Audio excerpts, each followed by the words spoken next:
Welcome to Live from the Heart podcast. My name is Anne-Claire Meret. I help beautiful beings feeling empowered to create their lives. I coach, teach, create programs, write books, among other things, and I love it. It took me years of healing and coaching, but I finally found the way back to my heart. Today I thrive and help people thrive too. Everything is happening faster and faster. I feel we are being supported in so many ways. I know we can thrive on a collective level. If you want to create from your heart, you're in the right place. Welcome for another episode with a special guest. Regan Hillyer is here with us. Welcome, Regan. Hello, Anne-Claire. It's so nice to be here. I love you so much. Thank you so much for agreeing to do this podcast with me. I have discovered you in 2020 and I've loved your work since then, and I joined your mastermind for a first year, and then I decided to join it again as a platinum because I loved it so much and I might continue for another year. I am hooked. It's so beautiful. It's really going so deep with you. I'm so proud of you and your growth and evolution. It's so beautiful. Thank you. To me, you are a true way shower, a trailblazer, and I feel that you're very much grounded in humanness, but also connected to the divine. So thank you for all the good you're doing in the world and also in my life. Thank you from the bottom of my heart. You're so welcome. So beautiful. Can you introduce yourself, please, in your own words for the people who don't know you yet? Sure. I'm Regan. And every day I'm looking to be the very best version of Regan possible. And I play many different roles out there in the world, from speaking to being an entrepreneur to being a leader in many different ways, to helping create beautiful visions on this planet. And so one of the things that I really love the most out of all of my missions and ventures is to really help people have it all on their terms, in their way, whatever that looks like for them, and ultimately help people raise their own vibration so that together we can shift the vibration of the planet. Yeah. Simply put. And we're doing it. We're doing it. It's happening. It's already done. Yes. Well, you can have it all is definitely my favorite sentence of yours. And I would like to ask you, how did you understand that you could have it all? Yeah, I think for me, it was a really big journey and a big evolution. And it started out at a very young age for me. I mean, I was 17, 18 years old, and I started asking myself some really big questions around, why am I actually here? And how do I create a life that I love? And, on that quest to answer those questions, that threw me into the personal development industry. And I was studying to be an architect at the time. And it kind of removed me out of that system a little bit and into this alternative system where some bigger questions were being asked and answered. And I came across a few interesting things because many people would tell me, basically, you can have anything you want in your life, but not all at once. And me as a, curious 17, 18-year-old just said, why? Why is it one thing or the other? Why is it this or that? Why is it having the money, but maybe not the health or the happiness? Why can we not actually have it all at once? And I looked at my life and I realized at that time, my life wasn't a reflection of having it all at once. I was running a program which was a deep scarcity program, where I was basically telling myself that I had to choose one thing or the other. Even Oprah has a quote that says literally, you can have it all in your life, but not all at once. And I disagree, and so I went on this quest to start to look at, how do you get to have it all across the board in every area of your life, in whatever way that looks like for you? And then I realized that not having it all or trading off one thing for the other is really a deep scarcity program that's running through humanity, through society, through so many people unconsciously. It's this program of you have to choose this or that, one or the other. Whereas abundance says literally you can have it all. Abundance says actually you can have it all at once, and it gets to be all amazing and big and shiny and beautiful and abundant and magical. And it's fun and easy at the same time. So yeah, I think that's where it started for me. I was young and I was on this quest to really just create a life that I was madly in love with. And I think that's where the first unlock around that happened. That's deeply inspiring. And it's a great thing that it happened so young, because what did it take and how long did it take you to find a way? And is there any shortcut? Hi. It took me it took me time, it took me a while, and I think it's still taking me time and taking me a while. I think I'm still figuring it all out because I think there's always the next layers and the next pieces of our evolution and the next upgrades which are looking to come through in our life and in our reality. And in the very beginning, I felt like I was in a place where I was doing everything that all these people on the outside were telling me to do, but my life wasn't changing. And it wasn't until one of my mentors said to me, Regan, whatever you're creating in your life is 80% your psychology, your inner game, your energy, your conditioning from the inside out. And he said it's then 20% what you then strategically and tactically actually do and take action on in your life. And for me, that flipped my consciousness because I realized that 80% of the inner game, I really didn't know anything about it at all. And so that threw me off into another path, into another direction. And that sent me on a quest to really rediscover Regan from the inside out and recondition Regan from the inside out. That sent me on a quest to look at, well, what are the internal structures running within my system and what's going on? And how do I actually recalibrate myself from the inside out to actually succeed in terms of creating happiness in my life. And so it was when I flipped everything that everything started working. But prior to that, it felt very challenging and very heavy and very hard. And I got to a place where I was over six figures in personal debt of credit cards and loans and everything just to pay for coaching and education. And I was up to my ears in it and nothing was changing and nothing was working. And I was trying to start these companies and they were failing. And I was in this loop and this cycle. And it wasn't until I clicked in this inner peace that everything started shifting. And after that, it started shifting fast. So if there was to be some sort of shortcut, I would say your highest chance of a shortcut would be to focus on your inner reality and to look at this inner world and to find the tools and techniques and people that resonate with you to actually support you in going deeper into these deeper layers of inner alchemy so that you can actually be the best version of you, so you can bring the best version of you to the table. That would be my shortcut if there was to be one. Any favorite tools that have been helping you along the years? There's many tools, and I feel like I've had different tools for different moments. When I started out, I was really big on vision boards and creating like all of these vision boards. I'd have them on my laptop. I'd look at them every day. I'd print them on my wall. And it's interesting because that tool was so powerful for me, yet now it's not something I use at all. And I just think that there are so many tools out there. It's just important for people to tune into what are they in resonance with and what actually helps them, what is really working for them. So I kind of started out, with vision boards and pieces like that. I then transitioned into journaling. It's funny to maybe hear this now, but in the beginning, I was like anti-meditation. If someone said the word meditation, I would be like, oh no, no, please don't make me meditate. I can't meditate. I don't know how to do it. I can't clear my mind. It's not going to go into blank. I'm a total failure at meditation. I would even like make jokes about people that meditated. And it's funny now, right? Because obviously my work is deeply rooted in meditation and activations and that realm. But I didn't start there. And so those tools were useful in the beginning. And then I shifted and grew and evolved. And then I started accessing different tools around meditation and activation. I started downloading tools from my own guides that were helping me in support of bringing through some frequencies and some specific activations that were powerful for me and then powerful for my clients and the people in my circle. I started going into deeper layers of more down the track when it came to body work and actually understanding, wow, there's so much in my physical body that I've never looked at or acknowledged or healed.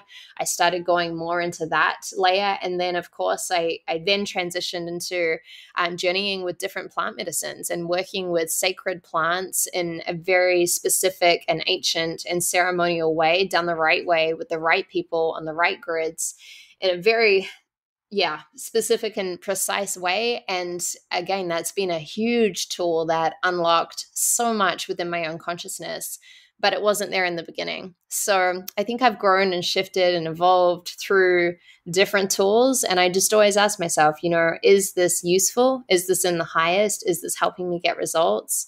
Or is there something else that I get to open up to? What I hear also is a deep commitment. Did you always stay so committed, or did you have times where you thought, oh, it's not working enough? How did you stay committed? I think there's always been this deep commitment, yes. But at the same time, there's also been moments of deep challenge and deep moments of self-doubt and moments of wanting to throw it all up in the air and burn it in the fire. And then moments of throwing it all up in the air and burning it in the fire. There's all of that. But I feel that deep down, there's this deep commitment ultimately to my soul, because it's not a commitment to this or that in the external, in the 3D, but it's a deep commitment to really being the living embodiment of my soul in the highest way that I'm able to anchor that in this physical experience. So whenever things have been hard and whenever things have been challenging and whenever anything's been thrown up into the fire and crashed and burned around me, and I've looked around and go, wow, how did I get here? I've come back to that soul commitment, and I've come back to that deep knowing and remembrance that this human experience that we're in right now is really a cosmic joke at the end of the day. And this human experience that we're in right now is really just a tiny little drop a drop of water in the ocean that we're playing in when it comes to our own evolution and our soul's consciousness. And so I think that's the thing that pulled me back into that commitment constantly, even though when I started out on my journey, I didn't have the language to describe that or the words to explain that to someone. But I always felt like there was this deep, committed feeling to something that was greater than me and me at the same time. Why is it particularly important in the times that we are experiencing, all of us together as humanity, that you're doing this work and your place in the world? Why is it so important for you regarding humanity? I think it's important because I know that the brighter I shine my light, the more I'm going to eventually light up other people and give them permission to do the same. I was running a ceremony just yesterday at another platinum client's retreat, Nikki Clinch, who's here. And she was running her retreat at Imaloa, and I was chatting to one of the participants after the ceremony, and he said something like, Regan, there's so much darkness going on right now. There's so much chaos in the world. There's so much pain. There's so much trauma. There's so much suffering. What do we do? What do we do about it? And, I said to him, I think the only thing we can do is to shine our light as bright as possible and to stay on this path and to do our own inner work and to be deeply committed to being the best version of ourselves. And it's like when you asked me in the beginning, like, who are you? I was like, I'm Regan, and my goal is to be the best version of Regan possible. And I really know that if more people just got that and the simplicity of that and the choice that everyone has around that, imagine if billions of people tomorrow woke up and said, I'm just really, truly, honestly going to be the best version of myself. And that's a full commitment, and that's a non-negotiable, and there's no other option. Imagine what our planet would look like. So I know that if I get this, if you get this, if the more of us that get this, hold this and embody this frequency and live from this place, it's like dropping a pebble into a crystalline lake and the ripples start rippling, and the ripples become so big through the web of humanity that there's waves of impact happening, and you don't even realize that it's because you dropped that pebble and you just chose to be that version of yourself. It's beautiful. And you're reminding us that this is just a question of focus. This is where you're putting your focus. If you put your focus in the dark, you only see darkness. But if you look at the light, you amplify the light. And There are so many distractions today. How do you stay focused on yourself and on your path and on becoming the best version of you? Yeah, you're right. What you focus on expands. I feel that there are so many distractions, and quite honestly, I'm someone who's easily distracted. I have deep shiny object syndrome, and it used to be such a pattern running in my field where it might be little things of someone saying, "Hey, come and do this," and then all of a sudden I'm whisked away. And then it could be big things of, "Hey, come and start this new opportunity," and all of a sudden I'd be running over there. So for me personally, I know that about myself. And I know that pattern has run really, really, really deep for a really long time. So I choose to observe it and see my humanness with that. And when something comes up where there's some sort of distraction, be it really tiny or absolutely huge, I stop before I allow myself to be distracted, before I allow myself to say yes or no, before I stop what I'm doing. I stop and I simply check in and I ask myself, is this in alignment? And that can be something as small as, I'm super focused and I'm working on my book. And then my husband comes and he says, "Hey, do you want to just go for a quick walk for 10 minutes?" Now, that could be a huge distraction because there could be something really powerful wanting to come through in the transmission of my book. Or maybe it's the best thing ever for me to go for a walk because I need a break and I'm going to come back creatively refreshed. So it's not about the action, but it's about the check-in. And so I stop and I check in. Okay, is this in alignment? And I listen. It's a clear yes, it's a clear no, right? And I tune into that and I'll be like, "Oh, my love, I would love to go for a walk, but give me 30 minutes and that would feel super good."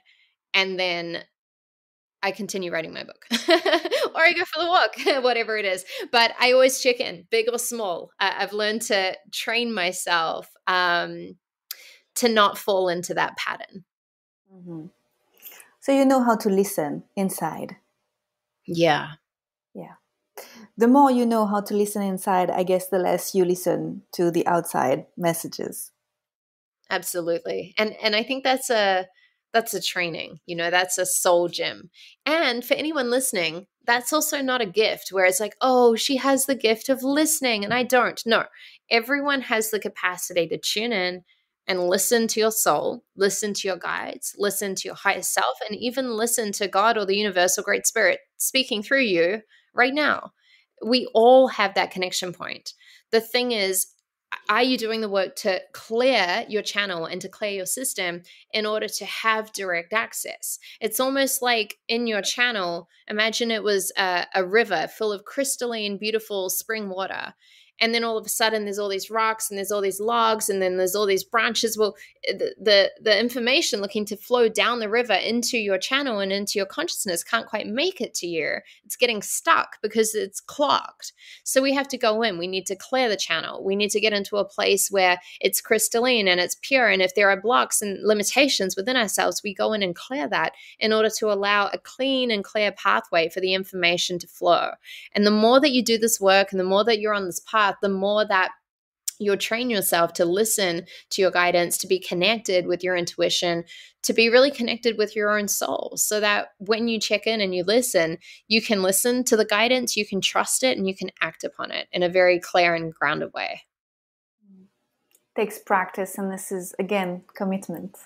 Yeah.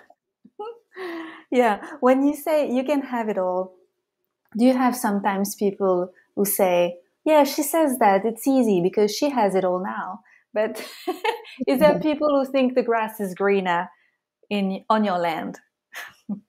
Yeah, absolutely. I'm sure there's always those people, and it's simply just because, if they're having a judgment or a doubt in that way, it's simply because actually that statement or my reflection of having it all in my best powerful way is simply triggering something in them, which is waking up, which they just haven't accepted yet, which they haven't actually surrendered to. So they're in resistance to it internally. So I used to not understand that. I used to be like, "Why does this person not get it? You can have it all."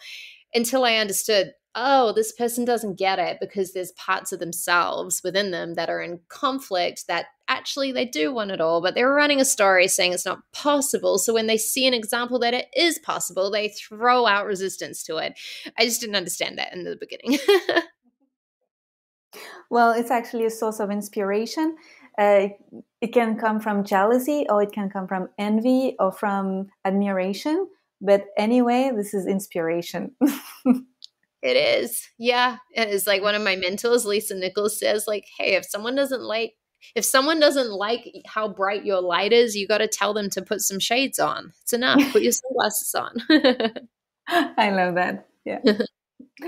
Is it possible, according to you, to have it all, even in times of crisis, like the time that we're experiencing now? Absolutely. And in fact, the people that are the most grounded and having it all on their terms will actually thrive in a time of crisis. It's actually easier for people that are conscious and aware and grounded in that belief system. It's easier for them to make money, to access happiness, to tap into creating and manifesting their dream life. It's easier to do that actually when there's crisis unfolding in the 3D physical, because there's more opportunities available. There's more opportunities. There's, even from an entrepreneurial perspective, there's less quote unquote competition. There's less people trying to do what you do. There's other people that get swept away in the crisis and the drama and the this and the that. And then there's the other people that go, oh, wow, there's a huge challenge going on right now. Well, as a leader, as a visionary, as an entrepreneur, my job is to see a problem and to help bring solutions for it into the world. So let me do that in this moment where the world really needs it, and actually not just, help the crisis, actually be supported in the crisis at the same time. It's a very powerful moment for people who understand how to play that game. Well, I can share that it works because at the beginning of the COVID thing, my first reaction was like, there is going to be a collapse of the systems, and I need to invest in myself to know how I'm going to go through that with the Mhm. most skills possible. So my reaction was not to just, completely crawl into my bed. It was like, how can I be the person that can go through that with the best opportunities? And I feel that 2 years later, not everyone has yet understood that, but more and more. How do you feel about that?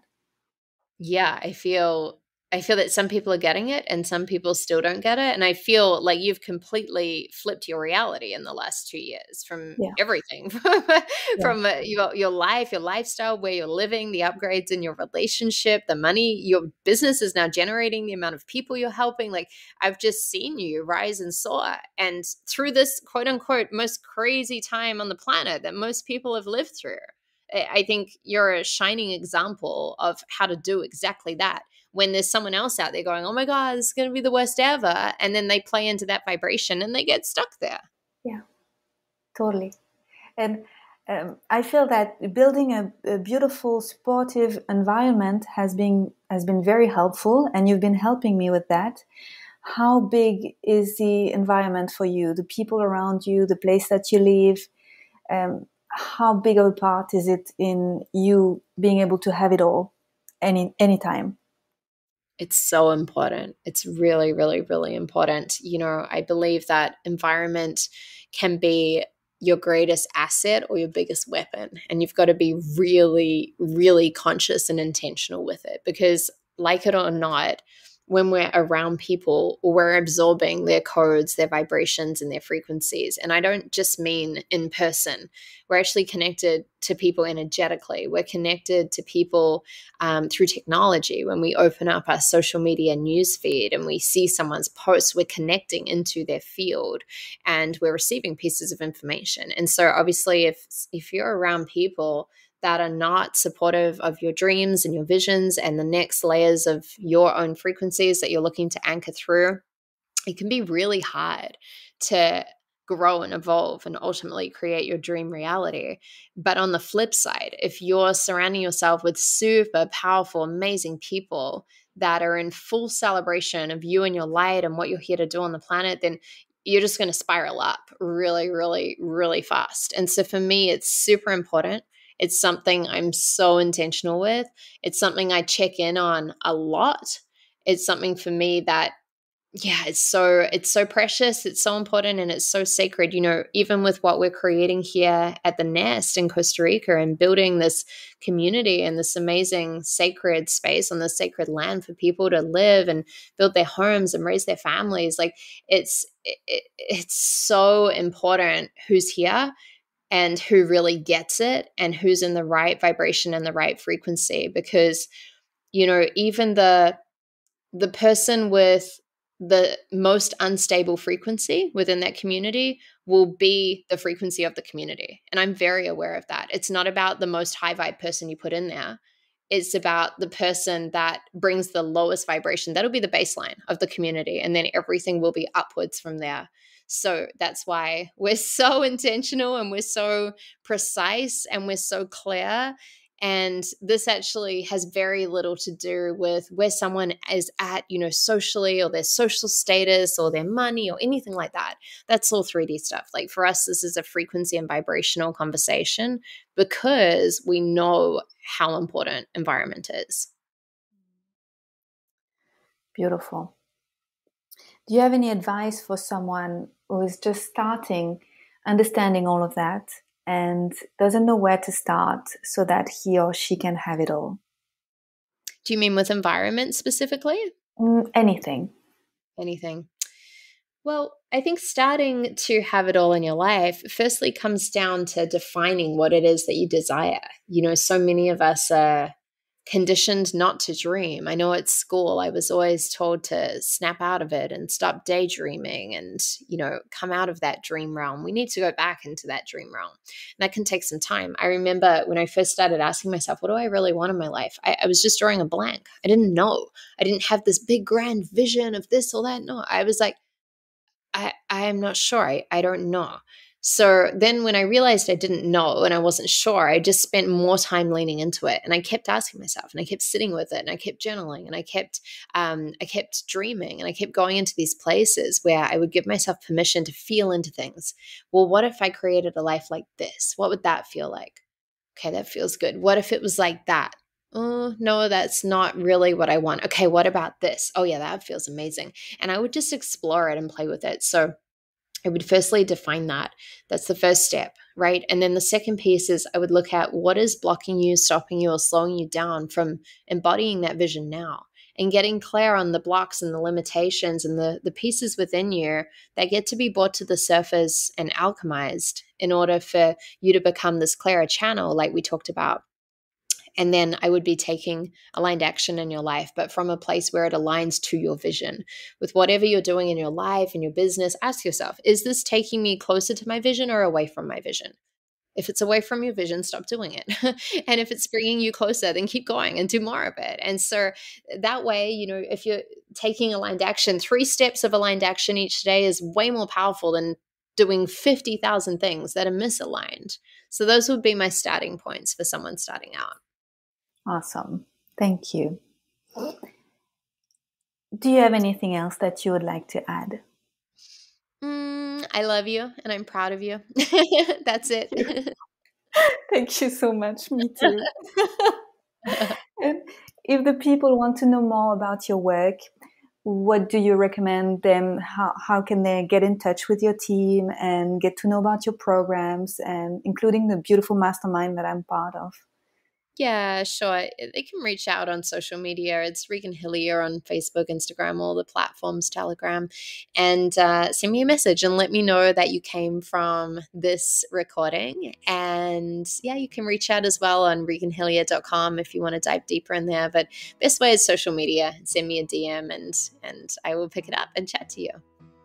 Perfect. Thank you so much, Regan. You're so welcome. Yeah, I'm super excited about everything you're creating in the world, and I will be supporting it and helping you create the beautiful vision that we have in our hearts. So beautiful. Thank you so much. Amazing conversation. Thank you. Bye-bye. Ciao. Thank you for your presence. If you've enjoyed this episode, share it, like it, save it. You can follow me and connect with me via social media and my website, simply with my name, Anne-Claire Méret. See you soon with more content from the heart.